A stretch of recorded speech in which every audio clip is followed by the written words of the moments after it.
are ready to start tip number 7, multiple storylines.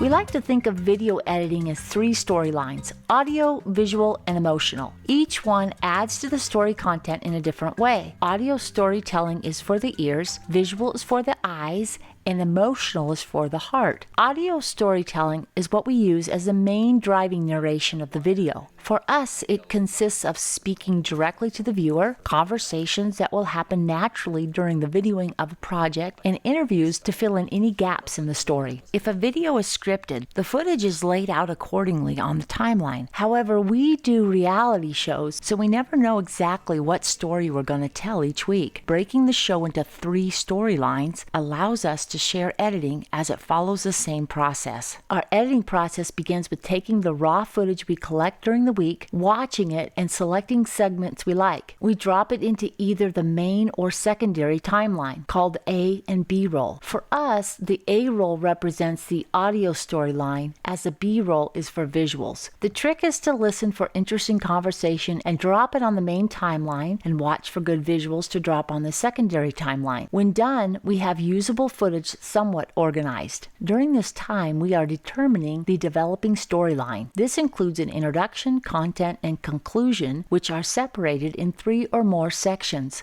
For example, the first section could be what is going to be accomplished. The second, third, and fourth could be the progression of the project divided up by each day worked, or when a small task is finished within the project. Then the last section is the conclusion of the project. A section is generally 30 seconds to 3 minutes. That may seem short, but if we time shows on television, a section changes within that time frame. We want our show to keep the attention of the viewer, so we follow this pattern. We usually start with a 30-second introduction. Longer sections are created but do not exceed 3 minutes. Transitions are placed between the sections. More on that on the next tip. Once we have the story dropped onto the timeline in sections, we scan through what we have, decide what information is missing or would be fun to add. Interviews provide missing or additional information. Interviews may ask why we are doing a particular job or reveal a fun story that relates to the scene. We like to have at least 2 people in an interview, as it can provide humor to happen naturally. Once we have our interviews, we drop them into each appropriate section. Now the story is roughly laid out and ready for the next step. First, we edit the audio in the timeline. This means we ignore the visuals. We like to close our eyes and listen to the show as it plays. It's easier to detect if something is out of place or missing. As we listen, we weave interviews to make a succinct message. If it flows nicely and makes sense, we can move forward. Sometimes we have to go back and add more narration, collect additional footage, or dub in words to help the story flow. Once we are happy with the introduction, content, and conclusion of the storyline, we move on to the next step: visuals. The interesting thing about visuals is they don't necessarily have to match the audio storyline. With the audio edit complete and setting on the main timeline, the second footage, B-roll, or what we like to call our visual timeline, is ready for editing. This step is the most difficult, as it requires us to decide when a visual should be placed over the main timeline. The best way is for us to begin watching the scene, and when it gets boring or jarring, we move a visual clip over the audio. Visuals describe what is being said. Other times, we may want to show a series of scenes that tell a different story. The important thing is that the scenes are not random. The visuals should follow a logical storyline. For example, a scene can start out with an intro visual, then someone begins talking about a project. We see the person talking and describing what's going to be done. After a few seconds, B-roll shows the scenes of the work. This makes for a pleasing visual, and the viewer is happy because the story is moving along and not lingering on the same scene of someone talking for several seconds. Typically, after watching someone talk for 3 to 5 seconds, a viewer is ready for a new scene. With the visuals integrated with the main audio storyline, we are ready to move on to our third level of storytelling, the emotional storyline. Emotional storytelling is our way of describing the music in the show. Music guides how we feel as we watch a show. We are all aware of how suspenseful music makes us feel. Music enhances touching scenes, funny clips, and can change a slow section of video into a happy montage. When we first started, copyright-free music was not available to us on YouTube. It was difficult to produce videos without music. We used some of our own music and found various copyright-free music clips, but it didn't come easy. With a wonderful and growing YouTube music library, we're able to enhance the shows we produce. Utilizing music is an important element, so much so that we consider it its own story. It tells a story in an emotional way. It lets us know how to feel. Once songs are edited underneath the main timeline, the show changes considerably. The emotion brings the show to life. We always start our show with upbeat music.